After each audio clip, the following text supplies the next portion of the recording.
Hey, what's up, everybody? This is Charles Sabansi. I want to welcome you guys to another episode of the Dreamerspro Show, where we cover everything from sports, hot topics, classic debates, entertainment, and when we give you guys a fresh perspective on things and how we see them. And today we got a pretty interesting show for you guys.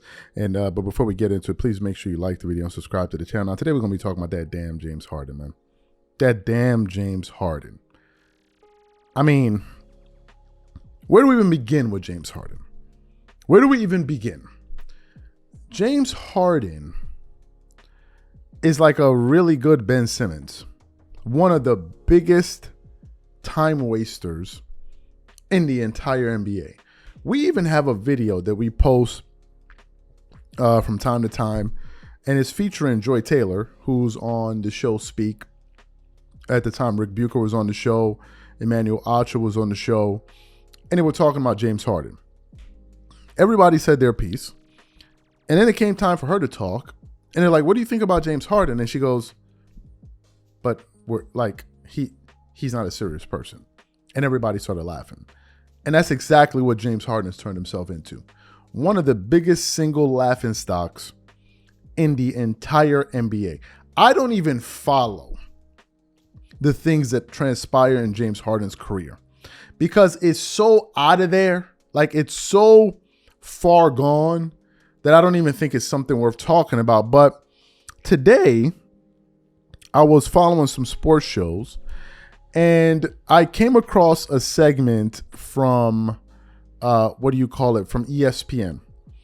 And during this segment, they were sitting down and they were talking. It was actually, the panel was featuring Chris Mad Dog Russo, Stephen A. Smith, and Molly Karen. And they were talking about the latest development with James Harden, which is, as you guys know, James Harden went on this world tour for throwing his general manager, Daryl Morey, the Philadelphia 76ers, under the bus, saying that he can't be trusted. Then there was another video that I refused to click on of apparently James Harden in a club. And while he was in this club, he had somebody holding up what I thought was a cake or something that essentially said Daryl Morey is a liar. And I'm like, I'm not clicking on it. I don't want to know what this is about. But anyway, today they were talking about James Harden, and the question was centered around the fact that apparently, according to reports, he's going to be reporting to training camp. But some people out there are speculating whether or not if he's going to turn himself into a nuisance, because some people feel like even if he does report to training camp, the Philadelphia 76ers believe that he will not give him their all, even when he's on the court.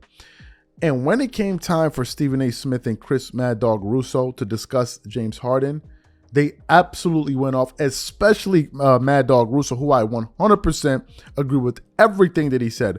So before we go too far, we want to play what Stephen A. Smith and Mad Dog had to say about James Harden, and we're going to come back and give you guys our thoughts. Take a listen to that there. Yes. Which team should pursue Harden? Well, first of all, respectfully, no one should pursue him. There are certain landing spots. I would love to see him in Miami because I think they need somebody with his skill set. He led the league in assists last year. We talk about James Harden like he's not still an all-star caliber player. He's not the three-time scoring champion that he once was, but he is a big-time player. He's an all-star, and he would definitely help them because of his ability to make shots and to play in that system. I actually think he needs Miami. He really, really does. That level of structure with an organization that he respects, that you can't get away with some of the shenanigans that he's engaged in. And I say that respectfully because I'm a fan of James Harden as a person and a player. I'm not a fan, doggy, of what I've seen him do. Forcing your way out of Houston the way that you did. Ultimately, the Brooklyn situation, I don't blame him nearly as much as people try to blame him because I know a lot of the stuff that was going on there that really had nothing to do with him. Plus, it was always understood he wanted to be with Daryl Morey in Philadelphia. But for Daryl Morey to mean as much to you as he once did, it's one thing for you to just be salty about him, to be disgusted with him, and to want nothing to do with him. It's another thing for you to act like a petulant child where you are over there in China calling him a liar with a microphone and camera on you, and then coming back to the States and reiterating that point. We got the message, but you're a grown man. Stop that. Your business ain't everybody's business. You don't get along with Daryl Morey now. We got the message.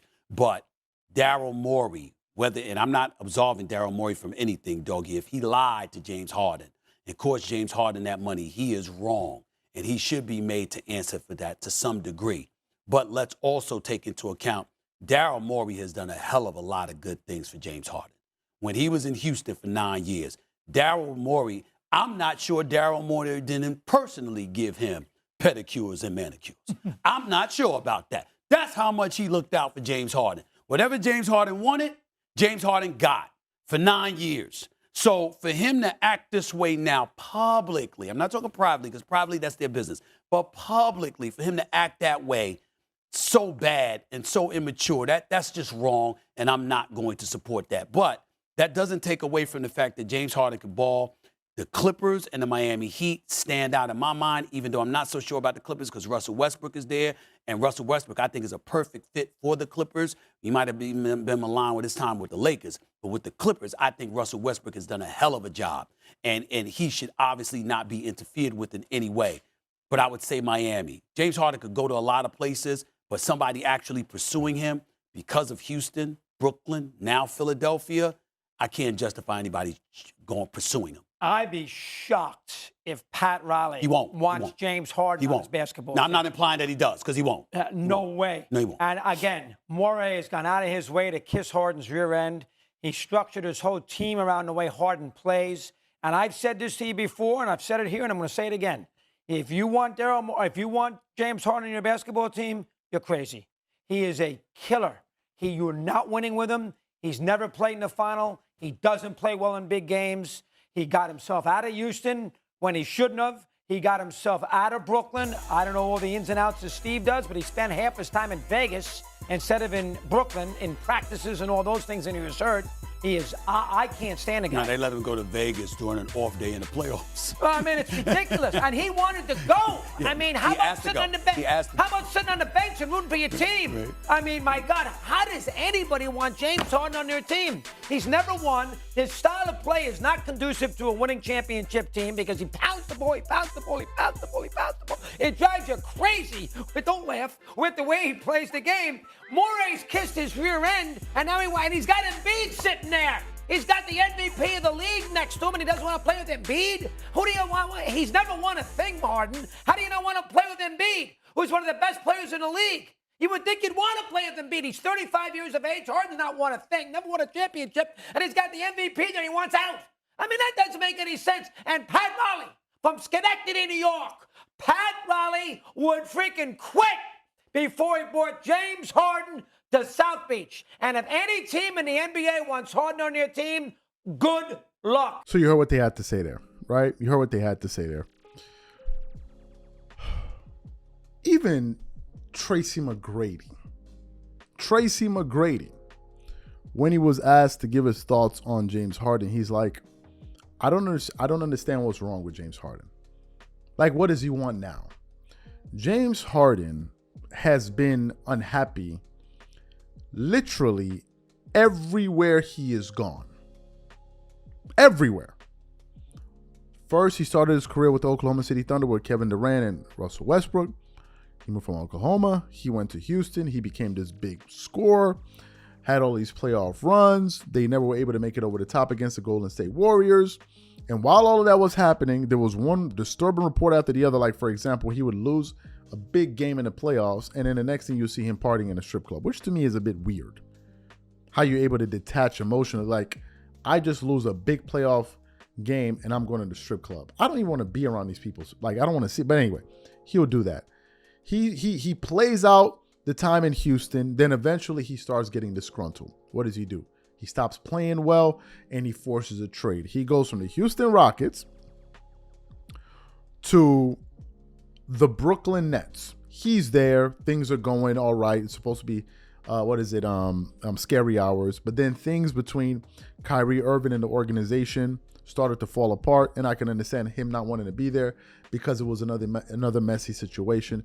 So he moves on. From there, he moves to Philly, where he now reunites with his buddy, Daryl Morey, who used to be the general manager in Houston, who, according to Stephen A. Smith and others, did absolutely everything for James Harden Got him a head coach, and Mike D'Antoni, who was going to who's going to feature him in an offense that was going to make him the one of the most lethal offensive weapons in the history of the NBA. Although I didn't particularly enjoy watching James Harden play because, number one, James Harden used to travel with the ball and carry the ball.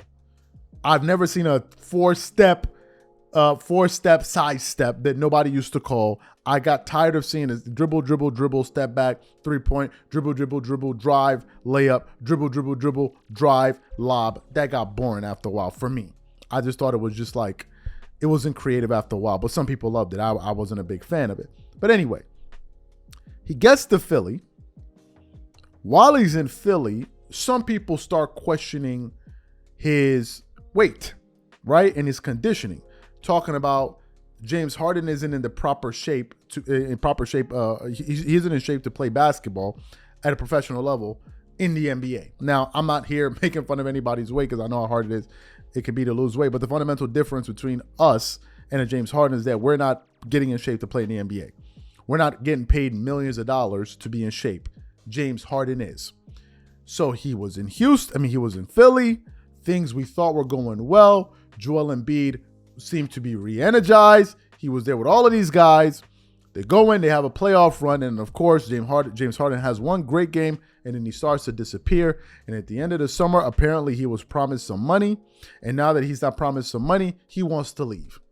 And the question now becomes, who in their right mind would want James Harden?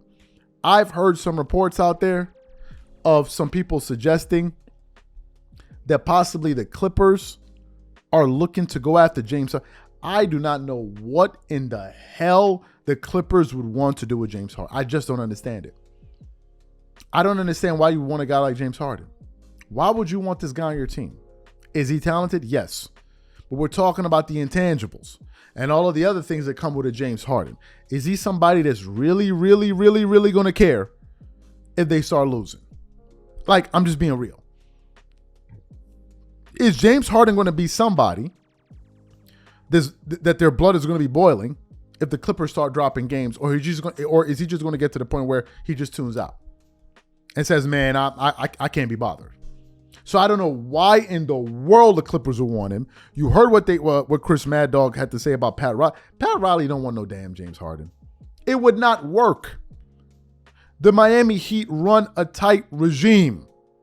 It's like a military camp, according to some of the things that I've heard from players like Andre Iguodala and others about the Miami Heat organization. They don't play down there.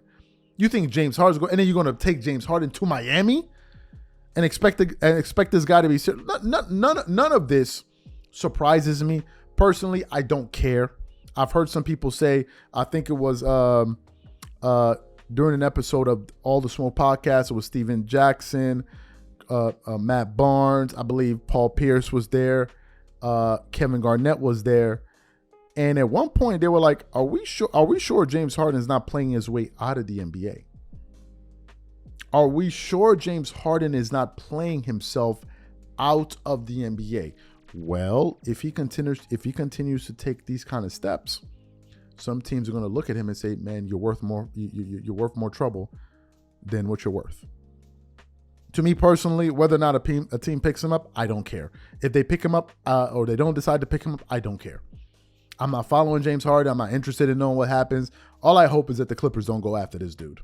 That's all I hope. But knowing the Clippers, who knows? They just might do it just to be different. I don't even know what. So I don't even want to talk about it. What I want to know is, what do you guys think about what Stephen A. Smith and these guys had to say, and where do you think James Harden lands ultimately? Whatever you guys think, leave your thoughts in the comments, and we catch you on the next show. Peace.